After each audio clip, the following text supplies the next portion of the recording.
বিসমিল্লাহির রহমানির রহিম। আসসালামু আলাইকুম।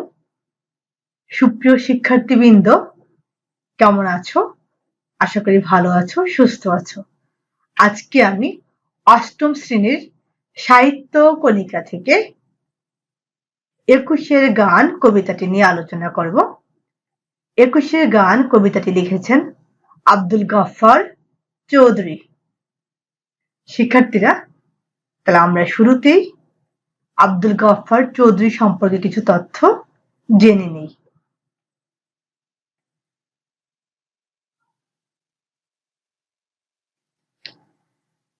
আব্দুল গফফার চৌধুরী কথাশিল্পী, গীতিকার, প্রাবন্ধিক, কলামিস্ট হিসাবে খ্যাতিমান। ঢাকা বিশ্ববিদ্যালয় থেকে বাংলায় স্নাতকোত্তর ডিগ্রি অর্জন করে তিনি সাংবাদিকতাকে পেশা হিসাবে গ্রহণ করেন। সমাজ মনস্ক লেখক হিসাবে ভাষা আন্দোলন ১৯৫২ ও মুক্তিযুদ্ধ ১৯৭১ চলাকালে বিশেষ ভূমিকা পালন করেন। তার রচিত উল্লেখযোগ্য শিশুতোষ গ্রন্থ হল ডান পিটে শওকত, আদার কুঠির ছেলেটি ইত্যাদি। তিনি বাংলা একাডেমি পুরস্কার, ২১শে পদক, ইউনেস্কো পুরস্কার, বঙ্গবন্ধু পুরস্কার সহ বিভিন্ন পদক ও পুরস্কারে ভূষিত হন। তিনি ১৯৩৪ খ্রিস্টাব্দে বরিশালে জন্মগ্রহণ করেন এবং বর্তমানে প্রবাস জীবন অতিবাহিত করছেন। তো শিক্ষার্থীরা, আমরা আব্দুল গফফার চৌধুরী সম্পর্কে অনেকগুলো তথ্য জেনেছি। আমরা কবিতা থেকে কিছু শব্দার্থ টিকা পড়ব। শব্দার্থ টিকাগুলো বুঝতে পারলে কবিতাটা বুঝতে আমাদের জন্য সহজ হবে। শব্দার্থ টিকা: রক্তে রাঙানো, আলংকারিক অর্থে বহু মানুষের আত্ম-উৎসর্গে সিক্ত বা উজ্জ্বল। অশ্রু গড়া, চোখের পানিতে নির্মিত, এটা কবির কল্পনা। বসুন্ধরা, পৃথিবী। ক্রান্তি, পরিবর্তন। লগন, লগ্ন বা ঠিক সময়। অলকনন্দা, স্বর্গীয় নদীর ধারা। ওরা গুলি ছোড়ে, এখানে পাকিস্তানি সৈন্যদের বোঝানো হয়েছে। ১৯৫২ খ্রিস্টাব্দের ২১শে ফেব্রুয়ারি বাংলা ভাষাকে রাষ্ট্রীয় স্বীকৃতির দাবিতে আন্দোলনকারীদের উপর তারা গুলি ছুড়েছিল। তো শিক্ষার্থীরা, আমরা কিছু শব্দার্থ টিকা জেনেছি। এখন আমরা মূল কবিতায় চলে যাচ্ছি। আজকের কবিতা ২১-এর গান। শিক্ষার্থীরা, আমরা ২১-এর গান কবিতাটির নাম শুনে বুঝতে পারছি কবিতাটি আমাদের ১৯৫২ সালের ভাষা আন্দোলনের প্রেক্ষাপটে রচিত। ঠিক আছে?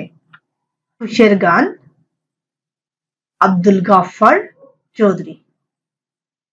আমার ভাইয়ের রক্তে রাঙানো ২১শে ফেব্রুয়ারি আমি কি ভুলিতে পারি? ছেলেহারা শত মায়ের অশ্রু গড়াই ফেব্রুয়ারি আমি কি ভুলিতে পারি? আমার সোনার দেশের রক্তে রাঙানো ফেব্রুয়ারি আমি কি ভুলিতে পারি? এই অংশে কবি ১৯৫২ সালের যারা মাতৃভাষা বাংলাকে রক্ষা করার জন্য রক্ত দিয়েছিল, আত্মত্যাগ করেছিল, তাদের স্মৃতির কথা এখানে স্মরণ করা হয়েছে। তাদেরকে আমরা কখনো ভুলবো না, কখনো ভুলতে পারি না।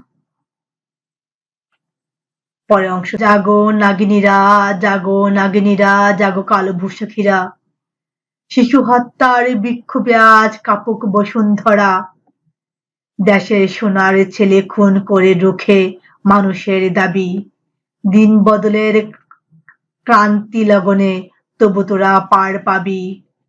না না না, খুন রাঙা ইতিহাসে শেষ রায় দেওয়া তারি ২১শে ফেব্রুয়ারি, ২১শে ফেব্রুয়ারি।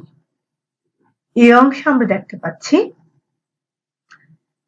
লেখক বলেছেন দিন বদলের সময় এসেছে, যারা খুন করেছে আমাদের বাংলার ছেলেদেরকে তাদেরকে প্রতিহত করতে হবে। সেদিনও এমনই নীল গগনে বসনে শীতের বেশে রাত জাগা চাঁদ চুমু খেয়েছিল হেসে। পথে পথে ফুটে রজনীগন্ধা অলকনন্দা যেন। এমন সময় ঝড় এলো খেপা বন। ফেব্রুয়ারিতে তখন শীতের রাত, সেই শীতের রাতের কথা কবি এখানে বর্ণনা করেছেন।